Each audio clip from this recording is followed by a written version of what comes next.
Hello, my wonderful, beautiful friends. Guys, welcome back to r/EntitledPeople, where you can't have a nice garden without a Karen sending her little crotch goblins to steal from you. My friends, strap yourselves in and get ready to shake your heads because it's another fantastic one. I hope you enjoy the tales, subscribe if you haven't, and email link will be in the description below. My sister Erin has always been the favorite in my family. For some reasons, my maternal grandparents and my two childless aunts have favored her. So in high school, Erin began having some mental issues. Freshman year, college came, and she had a complete mental breakdown, eventually being diagnosed with schizoaffective. She lost her scholarship, and she was devastated, but my family all pitched in to send her to university, and she graduated a year late. Due to my aunts and her church friend, Erin gets a good job and a 2-bedroom apartment. She offered to let me live with her, and we made a deal that if I'm in school, I don't need to pay rent. So here's where the issue is. I've been in community college for 4 years now, and I don't have a certificate or an associate's yet, but that's due to the fact that I haven't found anything I want to pursue. I get tired of it, and I'm not motivated due to the fact that I deal with depression and anxiety.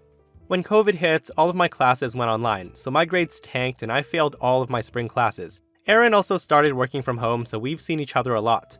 Erin took it upon herself to try to drag me out of bed, even though I couldn't muster the energy to get out of bed due to my depression. She would continually pester me about trying to find a therapist online, even though she knows that therapy doesn't work for me. She even tried to get me to see a therapist friend of hers that wouldn't charge me a fee for the first 3 sessions. I told her it was nice of her, but no. She also tried to get me to see a psychiatrist to get me medications, but she knows that when I first tried medications, it made me feel awful. She kept pestering me about these things, and I yelled at her to stay out of my life. The next day, she told me that she got me a job at one of her friend's businesses. I told her we made a deal and that I'm still in school. She then got upset. She then said that I'm never gonna graduate and that I can't freeload anymore, and that I need to stop being so helpless because she's learned how to manage her mental illness. Now, I will admit that this is where I might be the a-hole. I told her that just because she has schizoaffective doesn't mean anything. I then blew up at her, saying that her depressive episodes aren't as severe as mine, and that she doesn't have crippling anxiety, so she can't understand how I feel. I told her that nothing's gone wrong in her life since she still has family, but that I'm totally alone. I don't even have anyone to talk to. Erin's the only person I ever speak to. To sum up, I told her that she was an entitled brat who didn't know what the real world is like, and that it's not as easy as she makes it. I finally say that I'm never gonna pay rent until I get my degree. That made her cry, and she left. Now, seeing her cry made me think that I might have been too blunt, but at the same time, I just gave her a reality check. So am I the a-hole? Okay, so basically everybody and their cats agree that OP is in fact the entitled a-hole in this situation. I feel so bad for the sister because she was only trying to help take care and encourage OP, and all OP basically did was try to one-up her on how much worse their depression is. So this person says, you are the a-hole. You're calling your sister entitled when she's been supporting you for 4 years while you flounder and don't get a degree? She's generously been letting you live for free while you do school, but that's dragged on far too long and it's time for you to grow up and get a job. She's also trying to help you get treatment for your mental health issues because you apparently refuse to do so out of the kindness of her heart. You are the entitled person in the situation and you should look forward to being evicted quite soon. So a little bit of backstory. This happened around May. I live next to a married couple, where the wife has a garden from which I've heard she's had for years. Now you may think it's just a few blossoms and bushes, but nope. Her entire front left side of her yard and front yard was covered with various expensive plants, flowers, and shrubs of all different sizes, shapes, colors, etc. So enter these entitled kids. Both of the kids were male, with the oldest being 11 and the youngest 9. The two live across the street on the right from us and has this nasty habit of crossing the street to pick my neighbor's flowers with amazing skill, making bouquets for various reasons, like special occasions, events, and sometimes just to make mom happy. Now the worst part about this is that their mom would tell them to do it. My neighbor has repeatedly told the two to stop, to the point where she went over to talk to the mom about it, and even put up a sign that says, "Please don't pick the flowers." From what I've heard, that didn't go well.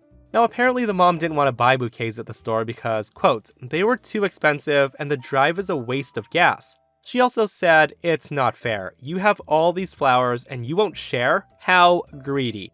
My neighbor would call the cops, but she knew that they'd just give her a warning and that wouldn't stop her. Instead, she decided to take matters into her own hands. A week later, when I left with my brother for vacation from the house, I found thorny bushes scattered around her gardens, mostly in areas that made it extremely difficult to get through without getting pricked or cut a few hundred times. I find out that she planted fire thorns, black thorns, and my favorite, creeping juniper bushes. When I asked why, she told me it was to keep these kids away, and if they dare keep coming, I wish them good luck. Not even a week later, I hear banging on the neighbor's door. Looking out the window, I see the mom fuming in rage while her kids were next to her equally upset. One of the kids even had bandages on their arm, leg, and face. She looked less of a Karen and more like a semi-fat soccer mom with quite a bit of cash to her name. Before my neighbor could say anything, Karen cuts her off and screams, "How dare you hurt my children?" My neighbor then says, "Explain to me how I hurt your children. I did nothing wrong." "Nothing wrong? Nothing wrong? Look." At this, Karen then presents her kids to her, full of bandages.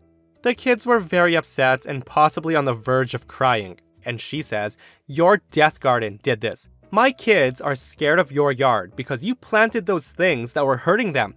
Do you know how much money it costs to buy them these nice clothes? Their stuff is getting ripped and torn from these thorns." My neighbor then asked, "Well, why were they in my garden in the first place?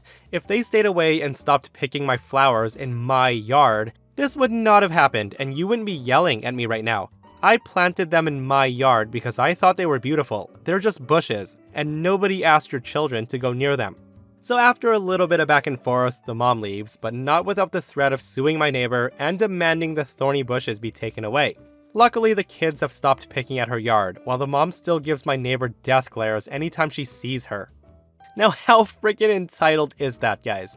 I can't believe she had the audacity to even knock on the neighbor's door and complain about it. You need to get rid of your thorny bushes so my kids can keep stealing flowers from you. Now, this story reminds me of a story that I read a little while ago where an entitled mom demands OP get rid of his guard dogs so her sons can safely trespass and steal from his property. Some people are just too darn crazy and entitled. So lately, I suspect my mother-in-law has been a bit jealous this past month, given that we just had another baby. Usually, my hubby likes to spend a little bit of time with his mom on a Saturday, while I take time for myself and kids are at activities. I see no problem with this, as he always puts us ahead of his mom. So the thing is, she now sees a problem. Because now with a newborn baby, a toddler, an 8-year-old, and a 10-year-old to look after, the Saturday visits from hubby have stopped. Things are hectic, and we're still trying to find a balance in our scheduling due to the newborn. Now at this, mother-in-law now sees me as the bad guy, that I deliberately planned this and now she thinks I need to be punished. Now I've tried to be nice and told her that once a while she can come to our house to visit hubby and the kids at the same time, but she had to ask before showing up. At this, mother-in-law ignores me because I guess she'd have to ask. That, and she hates how my hubby's always giving our kids attention instead of her. In all honesty, if it was her choice, he would have been snipped years ago. This all happened a week ago. We had a fun week without having to deal with her. And then at 5 a.m. this morning, she shows up at our door. Our iPhones continually buzzed at us because she was hoping that someone would get up for her. We had a newborn and a toddler in the room with us, and we just wanted a few more minutes of sleep. But mother-in-law wasn't having it. She constantly called us until we answered. She wanted my hubby to get up and drive her to a job interview in the next city because she didn't want to drive. In all honesty, it would have been a 2-hour drive both ways, plus her interview was at 9, so how did she expect my hubby to get back in time for the kids' school run? Oh wait, she didn't. She expected him to give up his whole morning and cater to her. This was also the first time we heard that she got a job interview, so I think she planned to show up unannounced and automatically get her way. She then stood outside for half an hour, before my hubby gets up, gets dressed, and left. I heard him take off in his car, and I got mad because I thought he caved in and drove her to the interview. 20 minutes later, he's back home and rolling into bed. It turns out that he drove her down to the bus station, dropped her off, and told her to find her own way there. She hasn't returned yet, but I can tell you a crap storm is coming. So yeah, grandma definitely has issues. Who the heck gets jealous of their grandchild for taking up their own parents' time? especially when the kids are so young. Like, she has very interesting priorities. And the entitlement and jealousy is just ridiculous. Like, that woman was so jealous that her son was spending time with his own family that she shows up at friggin' 5 a.m. in the morning to make him bend over backwards for her, demanding he drive her 2 hours to a job interview, not even caring that he has kids to deal with in the morning. And hey, good on OP's husband for not giving in to his mom's entitlement. This person says, "This whole thing is a bunch of manipulative BS. If she didn't want to drive herself 2 hours away for a job interview, how did she expect to get to work and back home every single day?" In my opinion, there is no job interview, no job, just a crazy mother-in-law. So here's the situation. My boyfriend's parents were living with my boyfriend at his house rent-free. They don't have their own house. Me and my boyfriend wanted to purchase a new house together, and I also own my own house. Me and the boyfriend are planning to sell both of our houses and purchase one new house, and because of that, my boyfriend's parents need to find their own house. I'm in my 20s and my boyfriend's in his 30s, and mother-in-law is in her 60s. Now, my boyfriend's worried about his mom getting sick from COVID if they go look for their own house, because she would have to see so many people, and mother-in-law has a disease where she might die if she gets COVID. So we decide that his parents could just purchase my house, because we figure that they would see less people and have less of a chance of getting sick from COVID. So here's the thing. His parents are not wealthy, nor can they afford my house at market value. So we decided on a price that they could afford, which is almost $100,000 less than market value. I let his parents move into my house, before we signed anything and before they paid me any money. Mother-in-law said the bank lady said that they would give them a mortgage, but I doubt they can get a mortgage because they're retired. Complete mistake on my part. So my mother-in-law is a bitch. She constantly complains about how expensive my house is and how she could have found a better deal. She's constantly complaining how she should have gotten my house for even $40,000 less than what they were gonna pay. Keep in mind, I've known my boyfriend for 6 years. However, we just started dating for a year. We'll eventually be getting married. We've only been dating a year, and mother-in-law expects me to basically give them a $140,000 discount on my house. My mother-in-law is not grateful at all that I'm giving her a $100,000 discount so they can buy my house so that she doesn't get COVID and die. She basically made me feel like I was trying to rip her off with the price that I was giving her. Now, it does suck that mother-in-law has a disease, but I don't care about her health anymore, and it was never my responsibility. My mother-in-law is so entitled. She's basically a stranger to me, and she expects so much from me. She doesn't deserve anything from me. On top of that, the deal was taking an extremely long time to close. They were living in my house for 5 months rent-free, and I was still paying a mortgage for my house. I told my boyfriend that I'm not going to pay for his parents to live at my house anymore. I've paid over $8,000 in mortgage for his parents, just so they can live at my house. Then mother-in-law has the audacity to say that since I'm living with her son rent-free, she assumed that she doesn't need to pay rent at my house. I cook, clean, organize, decorate, and pay for the groceries, any furniture, or anything we need around the house. She's acting so entitled and like I owe her something because I'm dating her son. Now, I eventually flipped out at my boyfriend and told him that his mother-in-law is so ungrateful and unappreciative that they're gonna have to pay me rent, since I'm already giving them a great deal and this is the least they can do. My boyfriend and his mom had an argument over this. Mother-in-law has now paid me rent for the whole 5 months. When the house deal was supposed to close, all of a sudden, mother-in-law calls my boyfriend and tells them that they're not even buying my house. They're moving out. At this point, I'm beyond furious, but I'm also relieved. I didn't want to sell them the house anymore, and I didn't want to tell them to leave. Now I owe my lawyer $500 for all his work. Complete waste of money. Their excuse for not buying my house was that it's because it was affecting my boyfriend and my relationship. But I think there's many more reasons, such as they can't afford my house. But I don't know if they got rejected for the mortgage. Highly likely. I told my boyfriend to tell his parents to leave all my furniture that I was gonna gift them at my house when they move out.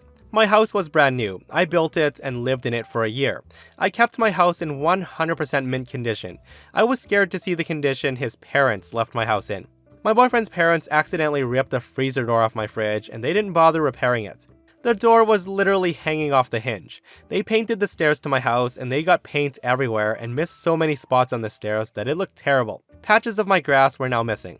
They also hung pictures without plastic anchors and the pictures fell off the wall and damaged my wall. There's also dog pee on the carpet, and my kitchen cabinets had water damage because it looks like they left wet stuff in the drawers.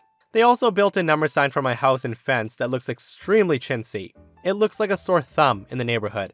I'm furious with his parents. They shouldn't have taken so many liberties with my house before they even purchased it. I ended up selling my house for $100,000 more than what I was going to sell it to mother-in-law for. Honestly, I hate and resent my mother-in-law so much. I don't want anything to do with her. Okay, so OP definitely was way too kind in this situation. Knocking $100,000 off her house to help the boyfriend's parents out is crazy, and I'm actually glad the deal didn't go through. So the big issue here is that her boyfriend didn't even stand up for her. They've been dating for only a year, and his mom wanted $140,000 off of OP's house. Why didn't her boyfriend step in and sell his parents his house for $100,000 less? Why didn't he deal with them? Like, the guy literally doesn't care how his mom's treating OP, and mother-in-law's behavior clearly isn't going to get any better once they get married. And this is way too much drama for only dating for a year. This happened a few months ago, and it turned out to be longer than I thought when I typed it out. I was flying one of those cheap airlines where the seats are all crammed together, so I paid extra for a seat with more legroom, which also gave me priority boarding. So after being one of the first people on board the plane, it's now pretty much fully boarded. So enter the entitled Karen and her son, who's about 12, I would guess. I see them talking to a crew member for a while, but I go back to listening to my music when I feel a tap on my shoulder, so I remove my headphones. The son says, "Hey, I'm flying with my mom, and I was wondering if you could swap seats with her so we could sit together." I then look over to where his mom's sitting, and it's a standard seat. And I say, "No, I'm sorry." The kid looks a bit defeated, but he walks away. I then put my headphones in and start to relax when I hear a loud voice. The Karen marches up to me and says, "Excuse me?" Yes? "Me and my son need your seat, as he's scared of flying, so we need to sit together." I told her, "I'm sorry to hear that, but I paid extra for a seat with extra legroom, so I won't be switching to a standard seat." At this, she says, "You're sitting next to the only open seat. You have to switch with me." Now at this point, I'm starting to get annoyed that she won't take no for an answer, and I told her, "No, I don't, and if you need to sit together, you should have paid extra to choose your seats, and not bet that you can switch seats later." Now at this, the Karen's starting to get agitated, and she said, "I can't afford to pay extra for that. Just because you're rich doesn't mean everyone is. I'm a parent, so I have to save money. Now swap seats." Now I'm not sure how rich I have to be to afford the extra 15 euros it costs to select a seat, but alright. I'm starting to get annoyed that she won't leave me alone. I tell her, "Hey, I'm not gonna swap with you, so please leave me alone." Karen then raises her voice even more and says, "The stewardess said you have to swap so we can sit together, so do what she says and move." I've had enough of this, so I hit the flight crew button, and the same woman they were talking to earlier comes over, and she asked, "How can I help you?" I say to her, "This lady wants to swap seats with me, and she says you told..." At this, I get interrupted by Karen, and she's yelling, "He won't move! You told us he had to swap seats, so make him move!" The flight attendant's now giving me a supportive look, and she mouths, "I'm sorry." She then turns to Karen and says, "I told you this is the only open seat, so if you want to sit together, you can ask him if he's okay with swapping. Not that you could force him to move. If he doesn't want to swap with you, you'll have to go take your assigned seat." Karen hears this, and she says, "I have to sit next to my son. You have to get this idiot to move, or sit us somewhere else, or I'm gonna sue you and delay this plane." The flight attendant then tells her, "If you had to sit next to each other, you should have paid to select seats. Now please stop bothering this man and go back to your seat, or I'll have the captain deplane you." The mom looks like she's gonna explode. She stands there for a moment before turning around and heading back to her seat, mumbling something. The captain calls out the cabin crew to prepare for takeoff, and I start to let go of the tension that built up. The flight attendant says to me, "I'm so sorry about that. When I told them to ask you, I didn't think this is what would have happened." I told her it was fine, and we had a pretty nice chat during takeoff until she went back to do her job. She then gave me a free drink once service started, so despite the annoying start, it turned into a pretty nice flight. Guys, I am so glad that I've never encountered anything like this in all the years that I've flown. But hey, I'd love to be able to see a Karen throwing a fit on a plane because I'm a huge fan of her. And that, my friends, brings us to another end of our slash entitled people. Guys, I hope you enjoyed the stories today. If you did, give the video a thumbs up. And if you missed the last episode on the channel, a super entitled Karen demands a manager, thinking he's gonna help her, and it totally backfires on her. Go give it a listen, and myself and Stevie Boy will see you guys in the next one. We love you.